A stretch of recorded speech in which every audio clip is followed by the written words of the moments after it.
Гоце Делчев и Цар Самуил и нивното представување во учебниците по историја се најверојатно дел од темите за кои преговара Историската комисија.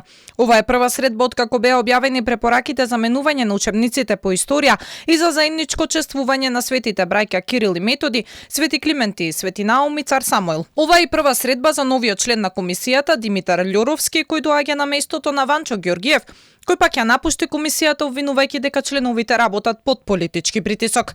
Според досегашните информации, најверојатно членовите на комисијата ќе стават акцент на учебниците по историја за 7 одделение, кои го опфаќаат периодот за 10 и 11 век и темата за заедничко чествување на Гоце Делчев. Последната официјална историографска позиција на Македонија по состаноците на заедничката комисија со источниот сосед е дека Цар Самуил, светите браќа Кирил и Методи, Свети Климент, Свети Наум не се само македонски историски личности, туку и бугарски, но и регионални и европски. Препораките кои ги усвои мешовитата комисија пред еден месец предвидуваат дека Цар Самуил во историската наука бил цар во бугарското царство, а светите браќа Кирил и Методи, како и светите Климент и Наум, го развивале нивното дело во тогашната бугарска држава и постигнате договор за нивно заедничко чествување, бидејќи не сме можеле да сметаме на ексклузивитетот дека тие биле само наши. Македонската позиција ја соопшти Драги Ѓоргиев, кој предупреди дека најпроблематичниот дел ќе бидат разговорите за 19-тиот и 20-тиот век и линденскиот период, особено Гоце Делчев.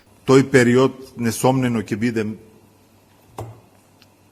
тежок, мачен период во околу кој ќе дискутираме, дискусиите ќе траат и во крајна линија, ако се ние договориме, успееме да најдеме некакво решение, ќе го презентираме. Ако не успееме да најдеме, тогаш нема решение. Не мора да значи дека оваа комисија по секоја цена мора да донесе решенија за историските недоразбирања што постојат меѓу македонската и бугарската историографија. Средбата е предпоследна во календарот на историчарите од 5 предвидени. Комисијата од несиното основање има одржано вкупно 23 средби.